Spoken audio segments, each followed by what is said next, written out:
Party में एक औरत शीशे को छूती है, पर उसका हाथ अचानक आर पार चला जाता है, जैसे वो किसी दूसरी दुनिया का दरवाजा हो। ये देखकर उसका दोस्त भी ट्राई करता है तो उसका हाथ भी अंदर चला जाता है। एक दोस्त होशियारी से फोन का कैमरा अंदर डालकर देखता है तो स्क्रीन पर पता चलता है कि उस पार एक कमरा है। सच्चाई जानने के लिए एक लड़का हिम्मत करके दौड़ता हुआ शीशे के अंदर कूद जाता है और गायब हो जाता है। वो शीशे के पार कमरे की अलमारी से बाहर निकलता है। बाहर आवाज सुनकर जब वो छिपकर देखता है तो उसके होश उड़ जाते हैं। बाहर उसके और उसके दोस्तों के हम शक्ल पार्टी कर रहे होते हैं। वो फौरन इसका वीडियो बनाकर वापस आता है और दोस्तों को दिखाता है, पर उसके दोस्त कहते हैं कि वो तो बस कुछ सेकंड्स के लिए ही अंदर गया था। उन्हें यकीन नहीं होता, इसलिए वो टाइमर लगाकर कई बार चेक करते हैं। तभी उन्हें पता चलता है कि शीशे के पीछे की दुनिया असली जैसी है, लेकिन वहाँ समय बहुत तेजी से भागता है। वो हिसाब लगाते हैं कि शीशे के अंदर का समय बाहर से 180 गुना तेज है। मतलब अंदर के कुछ घंटे बाहर के बस कुछ मिनटों के बराबर होते हैं और अलग अलग समय पर अंदर जाने से वो अलग डायमेंशंस में पहुंच जाते थे। वो एक दूसरे को अंदर तभी देख सकते थे जब हाथ पकड़कर शीशे के पार जाते।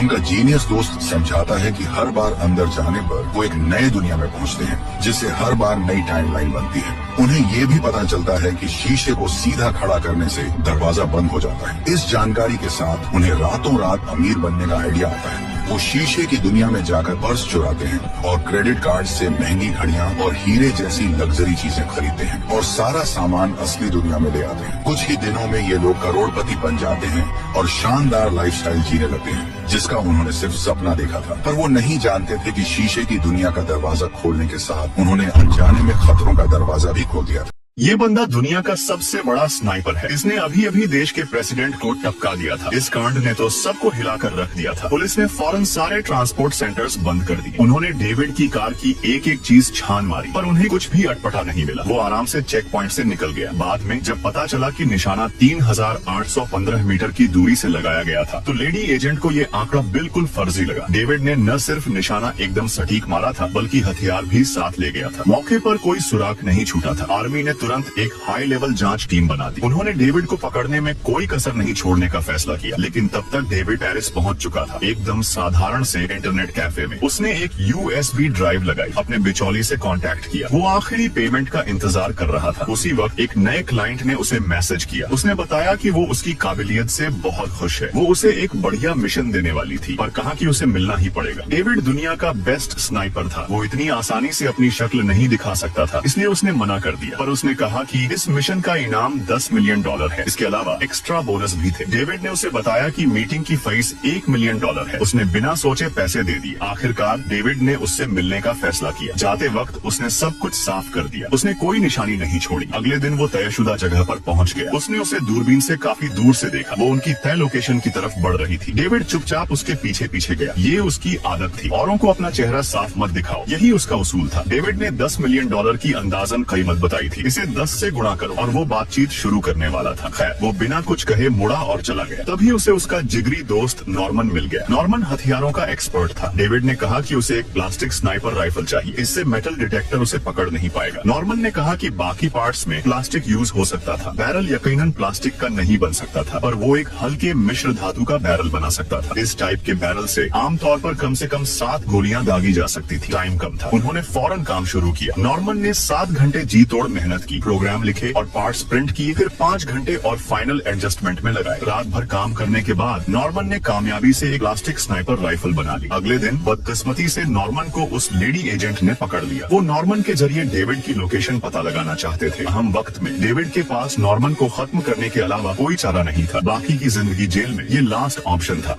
क्या होता है जब आप खूंखार मॉन्स्टर से बचने के लिए एक सेफ हाउस में घुसते हैं और असली मॉन्स्टर तो पहले से ही अंदर मौजूद हो। डेविड और उसका साथी मरने की एक्टिंग करते हुए अपनी सांसें रोक लेते हैं, क्योंकि सामने एक भयानक बाल जैसा मॉन्स्टर खड़ा था। उनकी किस्मत अच्छी थी कि वो मॉन्स्टर उन्हें बिना नोटिस किए उनके पास से गुजर जाता है। लेकिन कहानी में ट्विस्ट तब आता है जब वो मॉन्स्टर जाने की बजाय कार के दूसरी तरफ चला जाता है। वो जमीन पर पड़ी एक लाश को बड़े आराम से खाने लगता है, जिसे देखकर दोनों की हालत खराब हो जाती है। वो लोग वहाँ से भागने की कोशिश करते हैं, लेकिन उनकी हरकत से मॉन्स्टर का ध्यान उन पर चला जाता है। और मॉन्स्टर को अभी भी उनकी मौजूदगी का पता नहीं था। इसी मौके का फायदा उठाकर डेविड चुपके से कार स्टार्ट करता है। जब मॉन्स्टर का ध्यान खाने पर था, डेविड अपनी मिली को बचाने के लिए धीरे धीरे कार पीछे लेने लगता है। मॉन्स्टर अभी भी लाश को चीरने फाड़ने में बिजी था, इसलिए उन्हें भागने का एक अच्छा मौका मिल गया था। डेविड इशारों में अपनी मिली को जल्दी से कार में आने के लिए कहता है, लेकिन जैसे ही वो दरवाजा खोलते हैं, मॉन्स्टर उन्हें देख लेता है। अब उस मॉन्स्टर और परिवार की आंखें चार हो चुकी थी और सिचुएशन बेहद खराब हो गई थी। तभी परिवार का एक बुजुर्ग आदमी अपनी जान पर खेलकर आगे आता है ताकि बाकी लोग बचकर भाग सके। वो मॉन्स्टर पर नमक फेंकना शुरू कर देता है क्योंकि उसे लगा था कि ये मॉन्स्टर्स नमक से डरते हैं, पर शायद ये नमक नकली था क्योंकि मॉन्स्टर को कोई असर नहीं हुआ और वो गुस्से में उस आदमी को एक झटके में खत्म कर देता है। ये शॉकिंग नजारा देखकर डेविड और उसकी मिली बुरी तरह डर जाते हैं और वहाँ से तेजी से भाग निकलते हैं। उसी वक्त सूरज पर ग्रहण लग जाता है और अंधेरा छाते ही जमीन से हजारों मॉन्स्टर्स बाहर निकलने लगते हैं। देखते ही देखते पूरा शहर एक बड़े हॉरर मूवी सीन में बदल जाता है जहाँ हर तरफ सिर्फ चीखें थी। काफी मुश्किलों के बाद डेविड और उसका परिवार पहाड़ों पर बने एक सेफ हाउस पहुंचता है जो उनकी आखिरी उम्मीद थी। ये सेफ हाउस डेविड के अंकल ने बनाया था जो किसी भी अटैक से बचने के लिए काफी मजबूत था, लेकिन वो लोग दरवाजा खटखटाते रह जाते हैं और अंदर से कोई भी जवाब नहीं आता है। डेविड को शक होता है पर उसे नहीं पता था कि अंदर उसके अंकल के सिर पर किसी ने गन रखी हुई है और इससे भी बुरी बात ये थी कि उनके दरवाजा पीटने की आवाज ने बहुत सारे मॉन्स्टर्स को अट्रैक्ट कर लिया था। वो रेंगने वाले मॉन्स्टर्स हर तरफ से उन्हें घेर रहे थे और किसी भी पल उन पर अटैक करने के लिए तैयार थे। ये देखकर सब लोग पैनिक करने लगते हैं। तभी डेविड की वाइफ को कार के पास एक रॉड मिलती है। डेविड उस रॉड से दरवाजा तोड़ने की कोशिश करता है, लेकिन मजबूत दरवाजे पर कोई असर नहीं होता। तक हजारों मॉन्स्टर्स पहाड़ से नीचे उतरकर उनकी तरफ आ चुके थे और भागने का कोई रास्ता नहीं था। डेविड अपनी मिली को बचाने के लिए रॉड लेकर मॉन्स्टर्स का सामना करने के लिए तैयार हो जाता है, लेकिन ठीक इससे पहले कि मॉन्स्टर्स उन पर अटैक करते हैं, अंकल दरवाजा खोल देते हैं और सब अंदर घुस जाते हैं। अंदर आकर डरा हुआ परिवार अपने अंकल को गले लगाकर शुक्रिया कहता है जिनकी वजह से उनकी जान बची थी। लेकिन घर में अंकल और आंटी के अलावा एक और अजनबी आदमी था जिसने मिलिट्री की ड्रेस पहनी हुई थी। डेविड समझ जाता है कि यही वो सोल्जर था जिसने अंकल के सिर पर गन रखकर उन्हें दरवाजा खोलने से रोका था। अंकल बताते हैं कि ये भी मॉन्स्टर से बचकर यहाँ आया है, लेकिन डेविड को उस पर बिल्कुल भरोसा नहीं था। उस सोल्जर के चेहरे पर एक अजीब सा गुस्सा था और उसकी कमर पर पिस्टल लटकी हुई थी जो माहौल को और टेंशन वाला बना रही थी। डेविड उससे सावधान हो गया था क्योंकि ऐसी सिचुएशन में इंसान मॉन्स्टर से भी ज्यादा खतरनाक हो सकता है। माहौल इतना ऑकवर्ड हो जाता है कि अंकल सबको डिनर करने के लिए बुलाते हैं ताकि टेंशन कम हो सके। सिक्योरिटी मॉनिटर में साफ दिख रहा था कि बाहर मॉन्स्टर्स अभी भी दरवाजा तोड़ने की कोशिश कर रहे थे। ये रात बहुत लंबी और खतरनाक होने वाली थी, इसलिए सब डिनर टेबल पर बैठ जाते हैं, लेकिन किसी का भी खाने में मन नहीं लग रहा था क्योंकि बाहर हजारों मॉन्स्टर्स उनके इंतजार में बैठे थे। तभी वो सोल्जर अचानक अजीब बातें करने लगता है कि ये मॉन्स्टर्स भगवान ने बनाए हैं और वो इंसानों को टेस्ट करने आए हैं। वो कहता है कि ये मॉन्स्टर्स इंसानों में छुपे शैतानों की आत्मा लेने के लिए भेजे गए हैं और भगवान उन सभी शैतानों की आत्माओं को निकल लेंगे और इसी दिन को हिसाब का दिन कहा जाएगा। सोल्जर की थ्योरी के हिसाब से जब तक सूरज पर ग्रहण रहेगा तब तक कोई भी सेफ नहीं रहेगा। डेविड उससे पूछता है कि क्या वो कोई धार्मिक आदमी है, जिस पर वो अजीब जवाब देता है। सोल्जर कहता है हाँ आज तो मैं धार्मिक हूँ। फिर डेविड उससे पूछता है कि क्या वो पहले मिलिट्री में था जब ऐसा ही एक अटैक हुआ था। सोल्जर बताता है कि 15 साल पहले हुए ऐसे ही एक अटैक के दिन वो एक ड्रिलिंग बेस पर काम कर रहा था। उसने अपनी आंखों के सामने अपनी 157 साथियों को मॉन्स्टर्स के हाथों मरते देखा था। की जान इसलिए बच गई क्योंकि वो गलती से नमक से भरे एक पूल में गिर गया था। उस हादसे के बाद उसने आर्मी ज्वाइन कर ली और नेशनल सिक्योरिटी का हिस्सा बन गया। जब सोल्जर अपनी कहानी सुना रहा था, अंकल ने चुपके से डेविड को टेबल पर रखे चाकू की तरफ इशारा किया। डेविड तुरंत समझ गया कि ये सोल्जर एक बहुत बड़ा खतरा है और उसने धीरे से वो चाकू टेबल से छुपा लिया। डिनर के बाद सोल्जर कहता है कि सब आराम करें और वो रात भर पहरा देगा, लेकिन किसी को उस पर भरोसा नहीं था। अंकल ने बहाना बनाया कि अभी रात बहुत है, चलो सब साथ बैठकर कुछ देर कार्ड्स खेलते हैं। डेविड की एक्स वाइफ को सिचुएशन समझ नहीं आई और वो सोने जाने की बात करने लगी, लेकिन डेविड ने उसे जबरदस्ती रोक लिया क्योंकि वो उस सोल्जर के साथ किसी को अकेला नहीं छोड़ सकता था। लेकिन वो सोल्जर बेवकूफ नहीं था और उसे माहौल में कुछ गड़बड़ महसूस होने लगी थी। उसने तुरंत अपनी गन निकालकर सबको धमकाया और डेविड को वो छुपाया हुआ चाकू वापस टेबल पर रखने का ऑर्डर दिया। 13 लोग समुद्री हादसे का शिकार होकर 3 दिन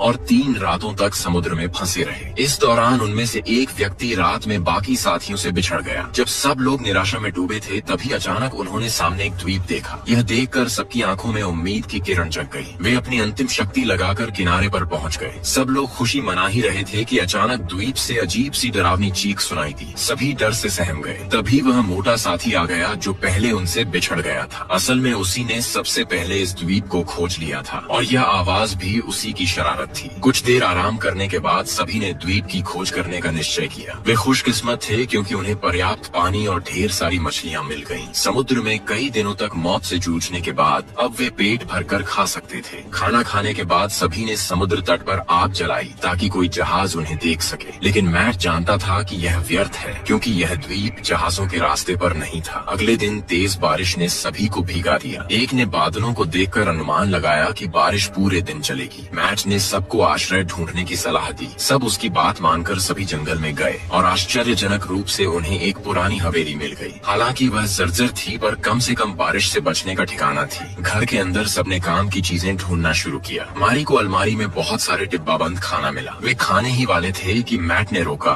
क्योंकि उन्हें नहीं पता था कि यहाँ कितने दिन फंसना पड़ेगा, इसलिए बचत जरूरी थी। रात में सब सुबह एक साथी को सूखे कपड़े नहीं मिले और उसे गीले कपड़ों में ही सोना पड़ा। सुबह हुई तो जिम को एक नोटबुक मिली। उसमें चिन्हित जगह देखकर वह छत पर गया और फिर अकेला ही उस ओर निकल पड़ा। उसे पता ही नहीं चला कि कोई उसके पीछे पीछे आ रहा है। जब सबको पता चला वह गायब हो चुका था। सभी ने तलाश शुरू की, तभी पहाड़ी पर 2 कब्रें देखी। आखिरकार जिम के पैरों के निशान मिले और उन्होंने उसे बेहोश हालत में पाया गया। उसके माथे से खून बह रहा था, लेकिन वह खतरे से बाहर था। होश आने पर जिम पूरी तरह डर गया। उसकी आंखों में घबराहट दिख रही थी, जैसे उसने कुछ भयानक देख लिया हो, पर उसने कुछ नहीं बताया। अब सभी समझ गए कि द्वीप पर कुछ तो रहस्य है। उन्होंने तय किया कि इसका पता लगाना होगा। खाने के समय मैट ने सुझाव दिया कि वे 2 दल बनाएं। एक दल जीवित रहने के लिए सामान जुटाएगा और दूसरा निकलने का रास्ता ढूंढेगा। मोटे आदमी ने भी सहमति जताई। मैट ने घर की मरम्मत और खाने की जिम्मेदारी ली। मोटे आदमी ने लकड़ियां जुटाकर आग जलाने की जिम्मेदारी ली। रात में कुछ लोग शराब पीकर मस्ती करने लगे। इसी बीच जिम ने जंगल में एक जंगली मुर्गा पकड़ लिया। मोटे ने उससे अपनी सोने की घड़ी देकर वह मुर्गा ले लिया। इसी दौरान धोखे और झगड़े की स्थिति बनने लगी। अचानक कर्ली बीमार पड़ गया। उसका घाव संक्रमित हो गया था। मैट ने कहा, यह शायद जहरीले चाकू से हुआ है। वह सबको सावधान करने लगा। तभी लीसा नाम की औरत ने कहा कि क्या पता ये सब एक रियलिटी शो हो और शायद उन पर कैमरे लगे हों, पर किसी को यकीन नहीं हुआ। इसी बीच कर्ली की हालत बिगड़ गई। उसे बचाने के लिए सबने मिलकर ऑपरेशन किया। जिम ने उसे बेहोश किया। लीसा ने घाव काटा।